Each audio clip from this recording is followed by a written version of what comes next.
शुरुआत एक बड़ी खबर के साथ करेंगे जो कि महाराष्ट्र से आ रही है, जहां पर कोरोना वैक्सीन को लेकर तैयारियां तेज हो गई हैं। दरअसल उद्धव ठाकरे ने तैयारी को लेकर आज शाम एक अहम बैठक बुलाई है। आपको बता दें, उधर केंद्र सरकार के सूत्रों के हवाले से खबर है कि केंद्र की तरफ से राज्यों को 16 करोड़ 16 लाख मुफ्त टीके भेज दिए गए हैं।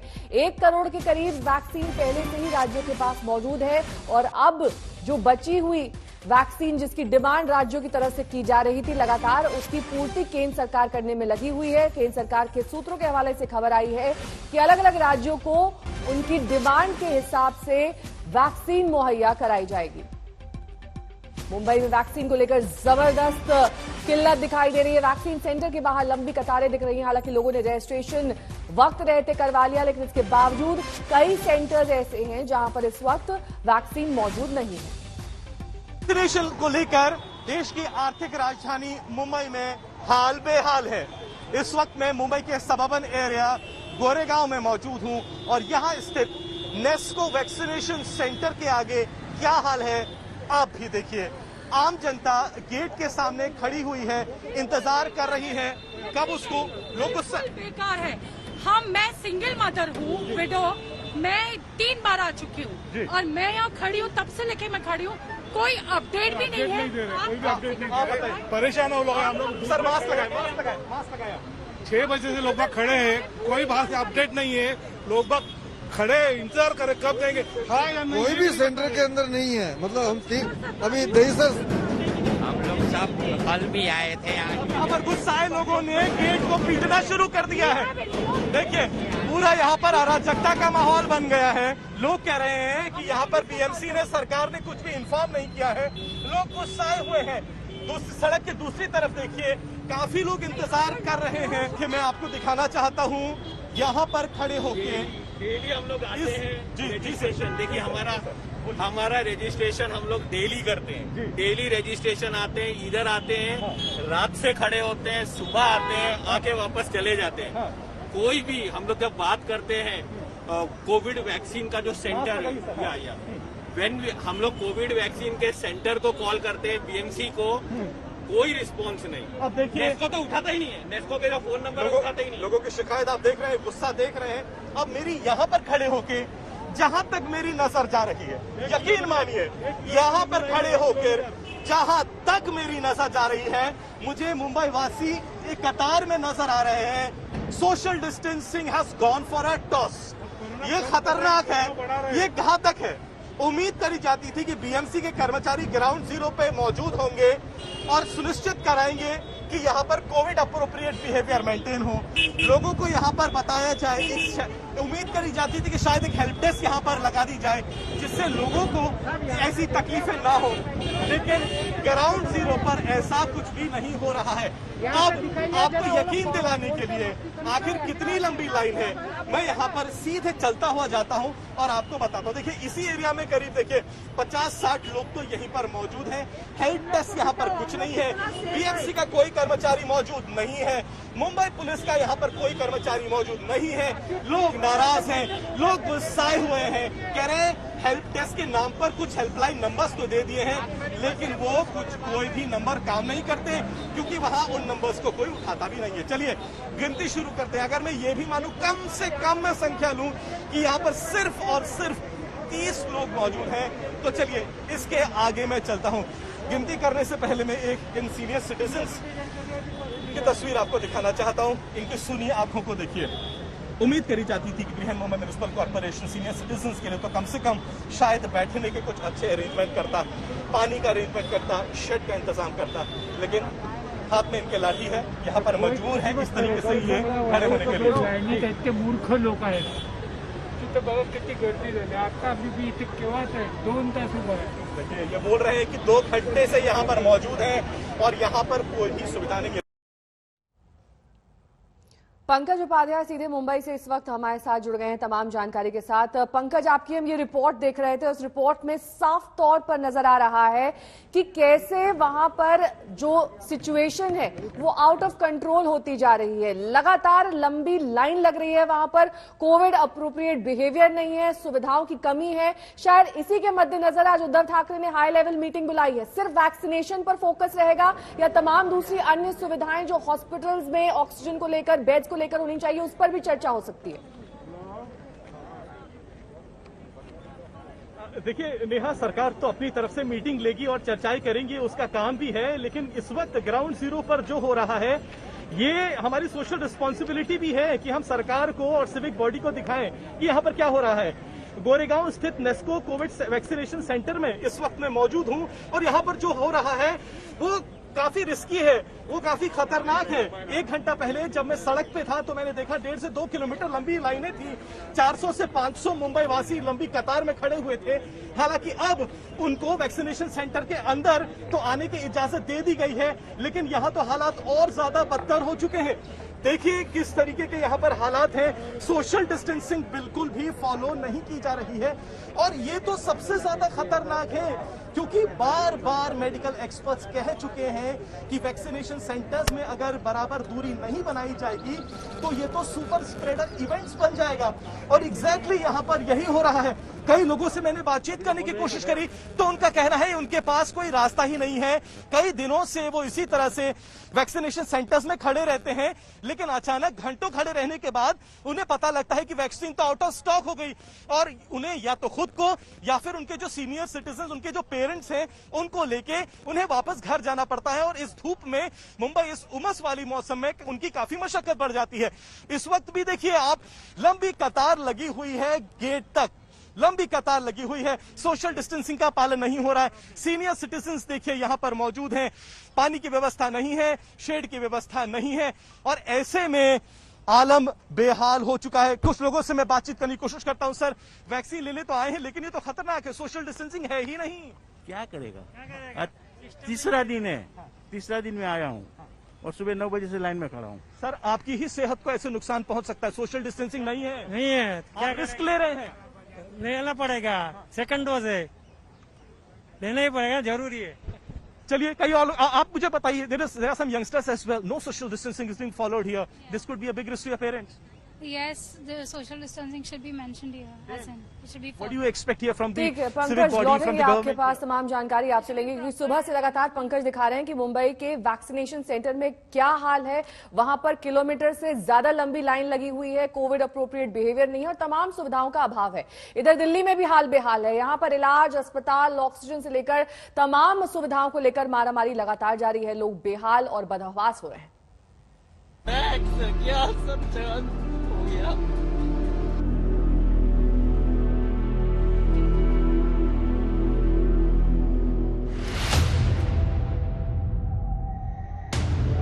किसी को बेड नहीं मिल रहा, किसी को ऑक्सीजन नहीं मिल रही, किसी को दवाई नहीं मिल रही है और किसी को अपना मरीज नहीं मिल रहा। बचा भी है कि नहीं मालूम नहीं। सांस लेने में प्रॉब्लम हुई थी तो बेड्स कहीं नहीं मिल रहे थे। यहाँ बेड्स मिला तो ठीक है, हमने यहाँ करा दिया। उसके बाद से उनकी कोई भी जानकारी नहीं है, हमें ना बात करवाई गई, ना कोई इन्फॉर्मेशन, ना कुछ। सर, मैं कल भी पूरा यहाँ बैठी रही, इन्होंने कहा ठीक है बात करवाएंगे हम। मैं इसी बेस पे घर गई। रात को वो एक मैडम का नंबर मिला, कोई भी उस नंबर से इन्होंने बात नहीं कराई है, कोई भी बात नहीं कराई। सर, मुझे डिस्चार्ज करा दीजिए मेरे हस्बैंड का। ऐसा ना हो कुछ ही अंदर गलत कर दे मेरे हस्बैंड के साथ। सर प्लीज, मेरे 3 बच्चे। सर, हमारे पास तो सर मकान नहीं है, हम रेंट पे हैं सर, सिर्फ कमाने वाले वही। फिर या तो फिर हमें मार दे। ऐसे एक नहीं हजारों हैं जो अस्पतालों के बाहर उम्मीद लगाए बैठे हैं। अस्पतालों में भर्ती मरीजों के लिए डॉक्टर रेमडेसिवियर तो लिख दे रहे हैं, मगर रेमडेसिवियर मिल कहाँ रही है? नहीं मिल रही है, बिल्कुल परेशान हो रहे हैं। कई लोग तो इसमें ऐसे हैं जो 3 दिन से यहाँ खड़े हुए वेट कर रहे हैं और यहीं सो रहे हैं। स्टॉक अभी आ नहीं रहा माल, ऊपर से नहीं आ रहा माल। आज कह रहा है आज आएगा, लेकिन अभी तक कोई कह रहा नहीं आएगा, अभी तक नहीं आया माल। हालात भयानक हैं, समझ ही नहीं आ रहा कि क्या करें क्या न करें। हालांकि बढ़ते मरीजों के लिए अब इंतजाम किए जा रहे हैं। रामलीला मैदान में 50 बेड का कोविड सेंटर बनाया जा रहा है। दर दर भटक रही देश की राजधानी में आईसीयू बेड्स को ढूंढना भी रेगिस्तान में पानी ढूंढने के बराबर हो गया है। और इसी स्थिति को समझते हुए अब पुरानी दिल्ली के ऐतिहासिक रामलीला मैदान में इंतजाम किया जा रहा है 500 आईसीयू बेड्स के अस्थायी अस्पताल का। यहाँ पर जो तैयारियां हैं वो जोर शोर से चल रही हैं। तस्वीर में आप देख रहे हैं कि अस्थायी टेंट यहाँ पर लगाया जा रहा है। यहाँ पर मजदूरों की फौज मौजूद है और आपको हम तस्वीरों के जरिए यहाँ पर तैयारियों को भी दिखाते हैं, क्योंकि जितने बड़े इलाके में आप ये लोहे का टेंट देख पा रहे हैं, इस पूरे इलाके में आईसीयू बेड्स वाला अस्पताल तैयार किया जा रहा है। यहाँ पर मुख्यमंत्री अरविंद केजरीवाल, स्वास्थ्य मंत्री सत्येंद्र जैन ने कल दौरा किया था और यहाँ नजदीक में ही जो लोक नायक जयप्रकाश अस्पताल है उनके साथ जोड़ते हुए इस अस्थायी अस्पताल को तैयार किया जा रहा है। दिल्ली ने इतना बुरा वक्त कभी नहीं देखा। ये वो विकट समय है जिससे पार पाने में दिल्ली वालों की जिंदगी दांव पर है। प्रार्थना कीजिए कि ये बुरा समय जल्दी कट जाए। मिलन शर्मा और अनिशा माथुर और कुमार कुणाल के साथ पंकज जैन, दिल्ली आज तक। दिल्ली के बाद रुख उत्तर प्रदेश का करेंगे, जहां पर बीजेपी के एक और विधायक कोरोना के शिकार हो गए हैं। नवाबगंज के एमएलए केसर सिंह गंगवार की मौत पर परिवार वाले अपनी ही बीजेपी सरकार पर आग बबूला है। मुड़ी मुड़ी के पड़ा हुआ है, ये बैठ जा छापिए, अब बाहर छापिए। ये माननीय सांसद का बैठ कर ये हाल किया है। एक विधायक, सत्ताधारी पार्टी का विधायक, रसूख वाला विधायक और एक अदद अच्छे अस्पताल के लिए ऐसी जद्दोजहद कि सुनकर ही आप सांसद में आ जाएं।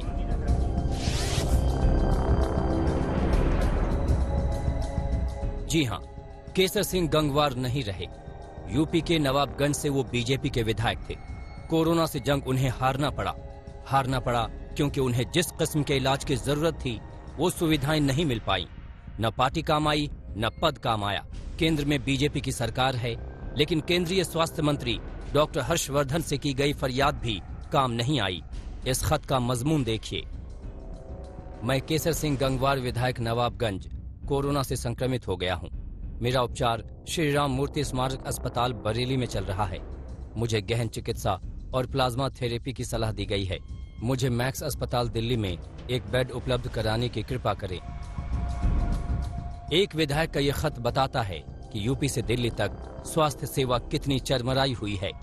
बरेली कोई छोटा शहर नहीं, लेकिन वहां के एक विधायक को दिल्ली के निजी अस्पताल में इलाज के लिए गुहार लगानी पड़ गई और शायद उचित इलाज के अभाव में जान से हाथ धोना भी पड़ गया।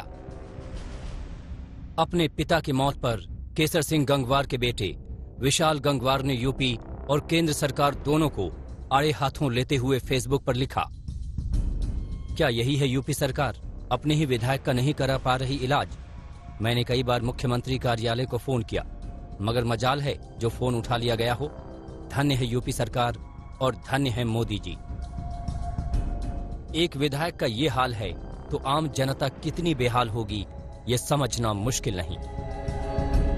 कुमार अभिषेक, लखनऊ आज तक। प्रदेश इस वक्त कोरोना की मार झेल रहा है। राजस्थान में हालात बेहद खराब है। यहाँ कोरोना के मरीजों की मदद के लिए एक अलग वेबसाइट तो बना दी गई है, लेकिन लोग अब भी दर दर भटकने को मजबूर हैं।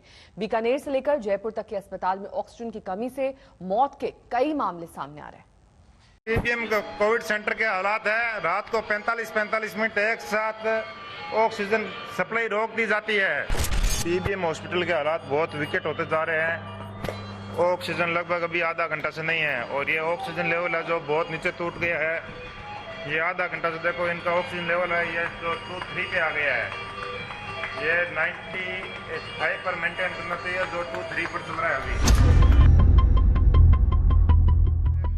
राजस्थान के बीकानेर का पीबीएम अस्पताल एक ऐसा अस्पताल जो दावा करता है कि उसके यहाँ ऑक्सीजन की कोई कमी नहीं है, लेकिन इस अस्पताल में अपनों का इलाज करवाने वाले ऐसा नहीं मानते और ऑक्सीजन की कमी से मौत का दावा कर रहे हैं।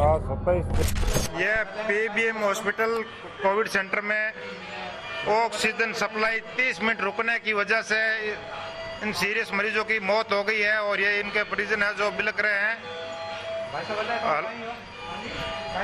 ऑक्सीजन खत्म होने के बाद डॉक्टरों की लापरवाही पापा जी की मौत हो गई और ये रात को रोज का काम है। ये बोतल उतारने तक नहीं आ रही, ये जो ड्रिप लगी होती है वो उतारने तक नहीं आ रही है। इतनी लापरवाही इन लोगों की बो रहे हैं कि हम बाद में उतार देंगे। ये फोन पे लगे रहते हैं। अभी तक डेथ हुए को 10 मिनट हो गए, अभी तक सीनियर डॉक्टर नहीं पहुंचा यहाँ। पीबीएम अस्पताल में मरीजों की जान से हो रहे इस खिलवाड़ के खिलाफ तीमारदार सोशल मीडिया पर अस्पताल की वीडियो वायरल कर रहे हैं और दावा कर रहे हैं कि ऑक्सीजन की कमी से 3 लोग दम तोड़ चुके हैं, जबकि अस्पताल प्रशासन का कहना है कि जो मरे वो बेहद गंभीर अवस्था में थे। 24 घंटे की सप्लाई होनी चाहिए ना ऑक्सीजन की, लाइट की हॉस्पिटल में। कोई नहीं है, सब सो रहे हैं, अंदर सब सो रहे हैं। कंपाउंडर रजिस्टर कोई इंचार्ज नहीं बैठा ना? कोई नहीं है, सब सो रहा है, कोई आता ही नहीं है। रात को 11 बजे ये देखो लो आ रहे हैं, प्रेशर सबके लो आ रहे हैं। ये यहाँ कोई नहीं है। राजस्थान में रोजाना 15,000 से ज्यादा कोरोना के मरीज सामने आ रहे हैं, जिसने राज्य के सरकारी अस्पतालों की हकीकत सबके सामने ला दी है, जिसमें इलाज करवा रहा आम आदमी भेदभाव का भी शिकार हो रहा है। ये देखो पिछले लगभग 45 मिनट से ऑक्सीजन बंद है, सप्लाई बंद हो रही है। और ये जो जेलर है, जेलर के लिए अलग से इन्होंने हॉस्पिटल वालों ने व्यवस्था कर दी है, लेकिन बाकी मरीज भगवान के भरोसे छोड़ दिए गए हैं। जेलर के लिए अलग से ये टंकी लेके आए हैं और अलग से वीआईपी व्यवस्था हो रही है इनके लिए। इनका वीआईपी ट्रीटमेंट चल रहा है। बाकी लोगों को उधर मरने के लिए छोड़े हुए हैं, कोई किसी को कुछ नहीं देख रहा है। जो वीआईपी नहीं है वो मरेंगे और जो वीआईपी है उनको बचा लिया जाएगा। ये हो रहा है इनके लिए। ये सिलेंडर की व्यवस्था कर दी गई है वो हॉस्पिटल प्रशासन के द्वारा। हॉस्पिटल प्रशासन के लिए सिर्फ एक यही, इतने लोगों में ये है कि कीमती है, बाकी इंसानों की जान की कोई कीमत नहीं है। हर हादसे की तरह बीकानेर के इस अस्पताल में मरीजों की मौत की जांच के लिए 3 डॉक्टरों की कमेटी का ऐलान कर दिया गया है। लेकिन सवाल ये है कि अगर अस्पताल में ऑक्सीजन की कमी नहीं है तो फिर इस अस्पताल की बताए जा रहे ऐसे वीडियो क्यों सामने आ रहे हैं? बीकानेर की तरह जयपुर में भी ऑक्सीजन की कमी से मौत के दावे तीमारदार कर रहे हैं। जयपुर के कालवाड़ के इस खंडाका अस्पताल में ऑक्सीजन की सप्लाई रुकने से 5 मरीजों ने दम तोड़ दिया, जिससे घबराकर अस्पताल का स्टाफ मरीजों को तड़पता हुआ छोड़कर अस्पताल से फरार हो गया। जिसके बाद आज तक संवाददाता शरद कुमार को यहाँ पर मरीज के रिश्तेदार दूसरे अस्पतालों की तलाश में जाते मिले और कुछ इस तरह खुद ही ऑक्सीजन सिलेंडर का इंतजाम करते मिले। जयपुर के खंडाका अस्पताल में ऑक्सीजन की कमी से बताया जा रहा है कि 5 लोगों की मौत हुई है। जब मरीज को लेकर आए थे परिजन तो कहा गया था कि 8 दिनों का ऑक्सीजन है। उसके बाद ऐसा कहा जा रहा है कि 5 लोगों ने एक साथ दम तोड़ा है। हालांकि अस्पताल प्रशासन का कहना है कि गंभीर रूप से मरीज यहाँ पर लाए गए थे, लेकिन बहुत सारे यह देखा जा सकता है कि यहाँ पर अब ये जाकर कह रहे हैं कि हमारे पास ऑक्सीजन नहीं है, आप यहाँ से ले जाइए।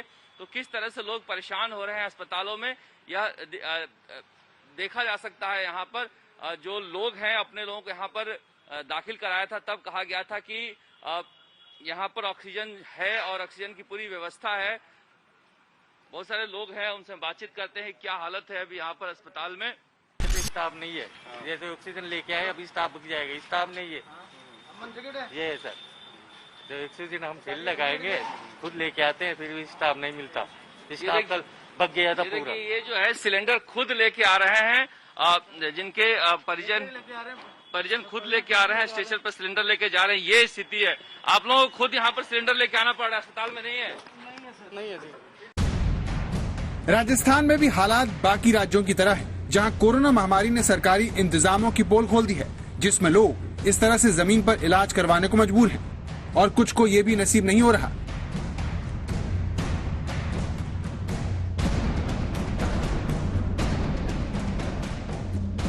पाली जिले में 65 साल की बुजुर्ग की इलाज न मिलने से मौत हो गई। कोरोना संक्रमित अस्पताल के बाहर आकर भी ऑटो में ही ऑक्सीजन का इंतजार करती रही, लेकिन जब हालात बिगड़ने लगे तो परिजनों ने हंगामा किया। सिलेंडर मरीज के पास पड़ा है, किस काम का? आग लगा लो, इससे बढ़िया हॉस्पिटल। लेकिन कोई फायदा नहीं हुआ और बुजुर्ग ने अस्पताल के बाहर ही दम तोड़ दिया। राजस्थान में ये हाल तब है जब राजस्थान सरकार ने लोगों की मदद के लिए एक वेबसाइट बनाई है, जिसमें कहां कितने अस्पतालों में बेड खाली हैं, इसकी भी जानकारी होने का दावा सरकार करती है। लेकिन जब हमने पड़ताल की तो पता चला कि जयपुर में जो खाली बेड दिखाए जा रहे हैं वो असल में खाली नहीं है,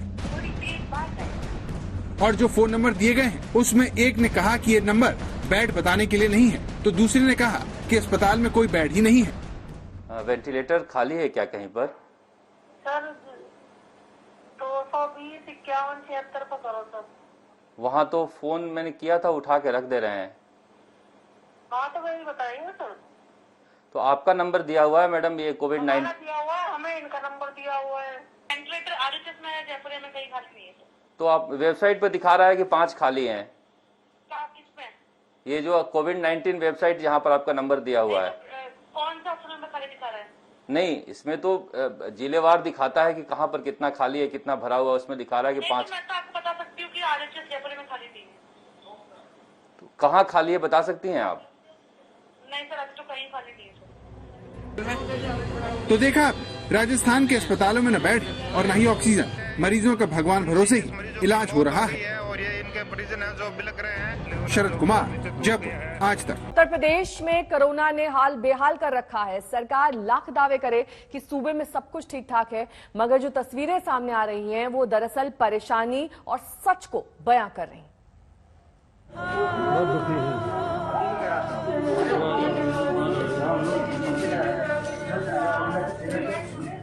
न बेड्स की कमी है, न ऑक्सीजन की कमी है, न रेमडेसिविर की कमी या किसी अन्य जीवन रक्षक दवा की भी कमी नहीं।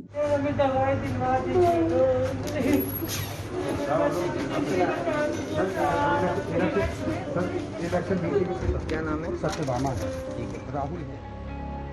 इस महिला को क्या चाहिए? जान बचाने वाली एक अदद दवा, एक इंजेक्शन जो शायद डूबती सांसों को लगाम दे सके। जान बचाने की जद्दोजहद ने इस महिला को यहाँ तक ले आई है। ये बदहवास है इतनी कि इस अफसर के पैरों पर गिर रही है, गिड़गिड़ा रही है, जान की भीख मांग रही है।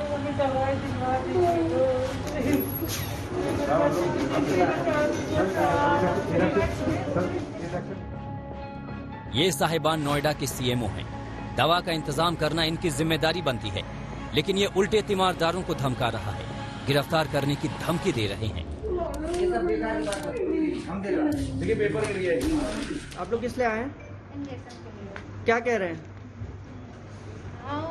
बोल रहे कि अवेलेबल होगा तो देंगे। हमने कहा फिर दोबारा आएंगे तो बोल रहे कि जेल में डलवाने के लिए। जेल में क्यों डलवा देंगे? इंजेक्शन दोबारा आएंगे लेने के लिए। तो इंजेक्शन दिया उन्होंने? नहीं दिया। नहीं, अभी नहीं दिया। इसी नोएडा की दूसरी तस्वीर को देखिए। जब कई घंटे के इंतजार के बाद भी मरीज के लिए रेमडेसिविर नहीं मिला तो बेबसी आंसू बहकर निकल पड़ी। सीएम साहब सुन रहे हैं तो सुनिए मेरी बात। जान देने बताइए, क्या आपने बताइए? जहाँ बताओ मैं मुंह दिखा रहा हूँ, मैं अपना मुंह दिखा रहा हूँ। सर कुछ तो कर दीजिए, कम से कम जो मर उनको बचाइए, ठीक है? बाकी चलो कोई बात नहीं, आप लॉकडाउन में जो करना करिए, हमको कोई दिक्कत नहीं। मर रहे मेरे बाप मेरे, उनको तो बचा लीजिए कम से कम, नहीं तो हम अपनी जान देने बताइए जाकर। ये तमाम तस्वीरें सबूत हैं कि यूपी में इलाज के पुख्ता इंतजाम का दावा धोखा है, जीवन रक्षक दवाइयों की उपलब्धता का दावा छलावा है। योगी आदित्यनाथ का दावा इन तस्वीरों के सामने बेदम होता साफ साफ दिख रहा है। न बेड्स की कमी है, न ऑक्सीजन की कमी है, न रेमडेसिविर की कमी या किसी अन्य जीवन रक्षक दवा की भी कमी नहीं। यूपी के हालात बता रहे हैं कि मुख्यमंत्री योगी आदित्यनाथ इंतजामों का चाहे जितना ढिंढोरा पीट ले, उनके उत्तर प्रदेश में त्राही मची है, जिंदगियां लुट रही हैं, उम्मीदें धराशायी हो रही हैं और आक्रोश धधक रहा है। मेरी माँ चली गई 3 बजे, लेकिन मैं खड़ा हूँ सामने का, अभी उनका 10वां मैं करके आ रहा हूँ घर से, हैं? तभी मैं दौड़ रहा हूँ कि मेरे बाप बच जाए कुछ तरीके से। यूपी के हुक्मरानों को समझ लेना चाहिए कि जमीनी हकीकत कितनी हाहाकारी है। उनकी तैयारी ढीली साबित हुई, उनकी अफसरशाही निकम्मी, यहाँ तक कि जरूरत के वक्त बड़े डॉक्टर भी मोर्चे से फरार हो गए। जान लीजिए कि जो भी डिपेंडेंसी है वो सिर्फ लोअर स्टाफ के ऊपर है। जेआरस है, एसआरस है, ये लोग टोटली काम कर रहे हैं। क्या काम करते हैं भैया? वार्ड बॉय का काम करते हैं। तो आप ही लोगों को सारा काम कराया जाता है? भैया सब कुछ करवाया जाता है। तो बड़े डॉक्टर क्यों नहीं करते? यहाँ तक कि हमारे जो सीनियर डॉक्टर वो तो यहाँ कह देते हैं कि अगर आप पॉजिटिव हो गए तब भी आपको ड्यूटी करना है। हाँ, SpO2 आपका चेक किया जाता है। हाँ, कि आप पॉजिटिव हैं, जब तक जिंदगी है चलते रहो, मर जाओगे तो कोई मतलब नहीं। मतलब आपको इलाज भी नहीं जाता है? कुछ नहीं, हम लोग अगर पॉजिटिव कोई स्टाफ आता है तो उससे भी ड्यूटी करवाया जाता है जबरदस्ती। देर तो काफी हो चुकी है, लेकिन अगर यूपी को कोरोना की मार से बचाना है तो योगी सरकार को बहुत कुछ करना होगा। नोएडा से भूपेंद्र चौधरी के साथ शिवेंद्र श्रीवास्तव और कुमार अभिषेक, लखनऊ आज तक। 18 से 44 तक की उम्र वालों ने वैक्सीन के लिए रिकॉर्ड तोड़ रजिस्ट्रेशन कराया है, लेकिन सवाल यही कि वैक्सीन कहां और कितनी उपलब्ध है। कई राज्यों ने तो 1 मई से टीकाकरण प्रोग्राम को लेकर हाथ खड़े कर दिए। आरोप यही लग रहे हैं कि उनके मुताबिक उन्हें वैक्सीन उपलब्ध नहीं हो पा रही है। 1 मई से भारत की वयस्क आबादी के कोरोना वैक्सीनेशन का काउंटडाउन शुरू हो चुका है। तीसरे चरण में 18 से 44 साल के लोगों का वैक्सीनेशन होना है। रजिस्ट्रेशन की प्रक्रिया बुधवार शाम खोली गई है। सबसे बड़े राज्य उत्तर प्रदेश ने 50 लाख डोज का ऑर्डर कोविशील्ड के लिए और 50 लाख डोज का ऑर्डर कोवैक्सीन के लिए दिया है। मध्य प्रदेश ने कोविशील्ड के 45 लाख डोज का ऑर्डर दिया है। हरियाणा ने 66 लाख डोज मंगाए हैं, जबकि छत्तीसगढ़ ने 50 लाख डोज का ऑर्डर दिया है। वहीं पंजाब ने 30 लाख डोज खरीदने को मंजूरी दी है। दिल्ली ने भी 1 करोड़ 34 लाख डोज खरीदने को मंजूरी दी है।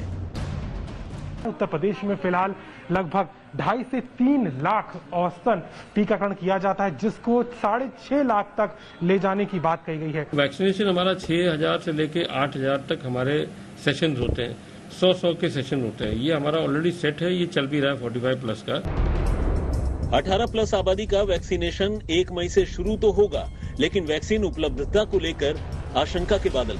महाराष्ट्र, राजस्थान जैसे राज्यों ने तो साफ कह दिया है कि वो 1 मई से वैक्सीनेशन शुरू नहीं कर पाएंगे, क्योंकि वैक्सीन मिल ही नहीं रही। पंजाब, झारखंड, छत्तीसगढ़ जैसे राज्यों को भी आशंका है कि 1 मई से वैक्सीनेशन शुरू नहीं हो पाएगा। हमने 3 करोड़ 75 लाख डोज बुक की है, तो जवाब ये मिला था कि भाई 15 मई तक तो हम जो हमारे पास भारत सरकार से पहले से ऑर्डर मिले हुए हैं उनकी आपूर्ति नहीं कर पाएंगे, तो आपको कहां से देंगे। हमें 12 करोड़ वैक्सीन चाहिए। इसमें हमारा जो एज ग्रुप है, वो एज की जो संख्या है वो 5 करोड़ 71 लाख, इतनी संख्या इसमें आती है। 1 मई से 18 प्लस आबादी के वैक्सीनेशन में वैक्सीन उपलब्धता कितनी बड़ी चुनौती है, इसे ऐसे समझें कि मौजूदा समय में सीरम इंस्टीट्यूट की कोविशील्ड बनाने की क्षमता अधिकतम 6-7 करोड़ डोज प्रति महीने की है, जबकि भारत बायोटेक की कोवैक्सीन बनाने की अधिकतम क्षमता 1 करोड़ डोज प्रति महीने की है। वैसे तो सरकार ने दोनों वैक्सीन निर्माताओं को एडवांस पेमेंट का फैसला किया है, जिससे उनको उत्पादन क्षमता बढ़ाने में वित्तीय मदद मिले, लेकिन अभी इसका तुरंत फायदा तो नहीं मिलने जा रहा। जिस स्पुतनिक वी वैक्सीन को मंजूरी मिली है, उसकी रूस में बनी डोज भी मई के मध्य से पहले नहीं आ सकती। भारत में बनी स्पुतनिक वी वैक्सीन आने में जून-जुलाई लग जाएंगे। ऐसे में जहां बीजेपी विरोधी दल वाले राज्य खुलकर 1 मई की तारीख को झुंझुना कह रहे हैं, तो कुछ बीजेपी राज्यों ने भी माना कि वैक्सीन मिलने में अड़चनें आ सकती हैं। हम उम्मीद है पूरी तरीके से कि वैक्सीन मिलेगी, प्रयास कर रहे हैं। हो सकता है कि लेट, क्योंकि अब वैक्सीन की जो कंपनियां हैं वो तो आपको पता है कि लिमिटेड हैं। खुद केंद्र सरकार ने सुप्रीम कोर्ट को दिए गए हलफनामे में कहा है कि जुलाई तक कोवैक्सीन और कोविशील्ड के केवल 16.5 करोड़ डोज ही उपलब्ध हो पाएंगे। अब तक सीरम इंस्टीट्यूट को राज्यों से 34 करोड़ और निजी अस्पतालों से 2 करोड़ डोज के ऑर्डर मिले हैं। सीरम इंस्टीट्यूट के सूत्रों के मुताबिक 4 दिनों में राज्यों को सप्लाई होने लगेगी। 5 राज्य इसी हफ्ते सप्लाई पाएंगे, जिनमें महाराष्ट्र शामिल है। यानी भारत के वैक्सीनेशन प्रोग्राम का जल्द निपटना मुमकिन नहीं है, लेकिन फिर भी 1 मई की तारीख का इंतजार तो सभी को है। दिल्ली से स्नेहा मोरदानी और मुंबई से सौरभ वक्तानिया के साथ अभिषेक मिश्रा, लखनऊ आज तक। देश भर में ऑक्सीजन सप्लाई की कमी है, इस बात से हम सब वाकिफ हैं, लेकिन सभी खबरों के बीच समाधान भी सामने आ रहे हैं। डीआरडीओ ने जिस तकनीक के इस्तेमाल से भारत के फाइटर जेट तेजस में किया था, वही तकनीक अब कोरोना के मरीजों को ऑक्सीजन की कमी से राहत देने का काम कर रही है। लोगों की जान बचाने में कितनी कारगर है, देखिए इस रिपोर्ट के जरिए।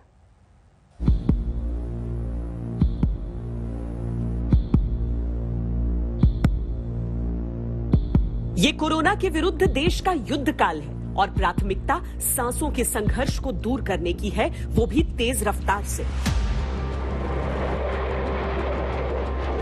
मदद के लिए डीआरडीओ उस तकनीक के साथ आगे आया है जो हल्के लड़ाकू विमान तेजस में इस्तेमाल होता है।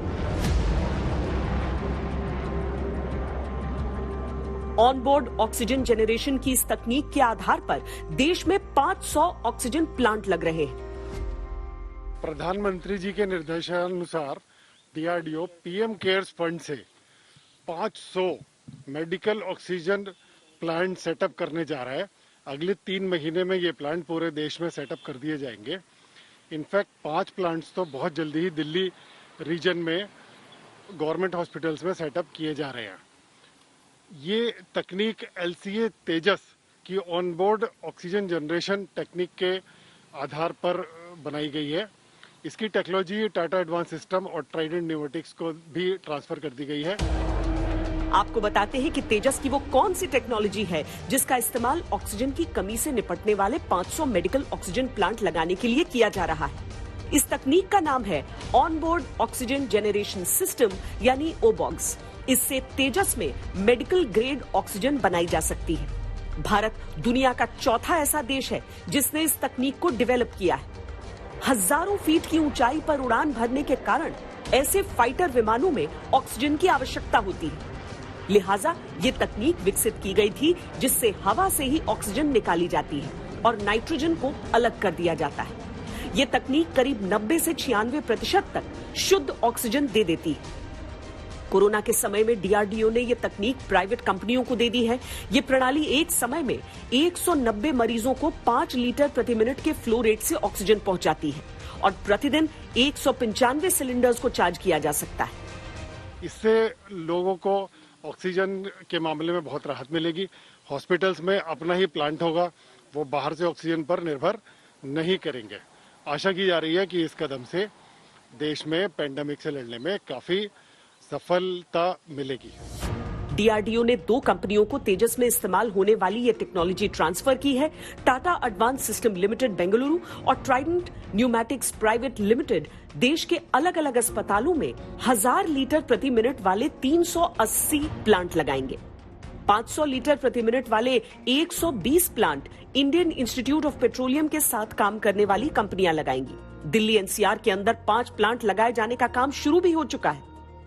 अस्पतालों में इस तरह के प्लांट लगने से सिलेंडर्स पर उनकी निर्भरता खत्म हो जाएगी, खास तौर पर गांव और दूर दराज के इलाकों में। फिलहाल पूर्वोत्तर और लेह लद्दाख में सेना के कुछ अस्पतालों में इस तरह से ऑक्सीजन पैदा की जा रही है। ये युद्ध काल ही है कोरोना के खिलाफ, इसीलिए देश की तीनों सेनाएं हो या फिर उनके लिए उपकरण विकसित करने वाला DRDO, इस समय सबने अपना सब कुछ झोंक दिया है इस जंग में जीत के लिए। भले ही इन ऑक्सीजन प्लांट्स के लिए 3 महीने का दायरा दिया जा रहा हो, लेकिन कुछ ऑक्सीजन प्लांट्स को बहुत तेजी से विकसित किया जा रहा है ताकि देश को फौरी मदद मिल सके। कैमरा पर्सन सैयद मोहसिन के साथ श्वेता सिंह, दिल्ली आज तक। ऑक्सीजन कॉन्सेंट्रेटर्स की डिमांड में आजकल इजाफा देखा जा रहा है। ये ऑनलाइन भी खूब बिक रहे हैं, लेकिन इनकी कमी के चलते लोगों को काफी ज्यादा दिक्कत आ रही है। आपदा में भी लोग अपना अवसर और अपना फायदा तलाश रहे हैं। फेक मशीनों को कॉन्सेंट्रेटर बताकर इन्हें बेचा जा रहा है। इन्हें खरीदते समय आपको किन बातों का ध्यान रखना है, देखिए। ऑक्सीजन कॉन्सेंट्रेटर भाई साहब परचेज करके लाए हैं मेरे पास। इन्होंने ये देखना था कि ये मशीन जो है वो कितने % जो है ऑक्सीजन आपको दे रही है और इसका जो प्रेशर जो आ रहा है, जो मशीन की जो ऑक्सीजन की जो प्योरिटी आ रही है, ये आपको 30 और 39 के बीच में आ रही है, तो जो कि पेशेंट के लिए जो वो सेफ नहीं है। नहीं, ये जिंदगी बचाने वाली मशीन नहीं है। ये वो ऑक्सीजन कंसंट्रेटर नहीं है जो एक एक सांस के लिए तरसते मरीज को राहत देने का काम कर सके। आजकल अमेज़न और फ्लिपकार्ट जैसे ऑनलाइन पोर्टल्स और बाजार में कई दुकानों पर 50,000 रुपए से भी ज्यादा कीमत पर बेची जा रही ये मशीनें फर्जी हैं। कई ह्यूमिडिफायर्स को बाजार में ऑक्सीजन कंसंट्रेटर्स के रूप में बेचा जा रहा है। ऑक्सीजन कंसंट्रेटर मार्केट में बहुत तरह के मिलते हैं। कुछ लोग ह्यूमिडिफायर और ये अपना नेबुलाइजर, ये सबको ऑक्सीजन कंसंट्रेटर के नाम के बेच रहे हैं। वो बिल्कुल नहीं लेना है। एंड ऑक्सीजन कंसंट्रेटर यूज करिए, कोई गलत कंसंट्रेटर के पीछे मत पड़िए। प्रॉपर ऑक्सीजन कंसंट्रेटर जिसमें कि ह्यूमिडिफायर की एक बोतल हो जिसमें पानी डलता है, वो उसके साथ और नाजल प्रोंग के साथ लीजिए। यहाँ ये समझने की जरूरत है कि ऑक्सीजन कंसंट्रेटर्स बिजली से चलने वाले ऐसे उपकरण होते हैं जो वातावरण में मौजूद हवा को खींचकर उसमें से नाइट्रोजन को हटा देते हैं और इस तरह लगातार ऑक्सीजन इकट्ठा करते हैं। जिन मरीजों का ऑक्सीजन लेवल 85% से ज्यादा हो वो ही इसे इस्तेमाल कर सकते हैं। इससे कम ऑक्सीजन लेवल वाले गंभीर मरीज इसका इस्तेमाल नहीं कर सकते, क्योंकि ऑक्सीजन कंसंट्रेटर से 5 से 10 लीटर ऑक्सीजन प्रति मिनट सप्लाई होती है और गंभीर केस में 40 से 50 लीटर प्रति मिनट की सप्लाई की जरूरत होती है। ऑक्सीजन कंसंट्रेटर को सिलेंडर की तरह रिफिल करने की जरूरत नहीं पड़ती, लेकिन इन्हें खरीदते हुए कुछ बातों का ध्यान रखना जरूरी है। आपको चेक करना होगा कि डिवाइस का ऑक्सीजन फ्लो रेट प्रति मिनट कितना है। ऑक्सीजन की शुद्धता कम से कम 90% होनी चाहिए।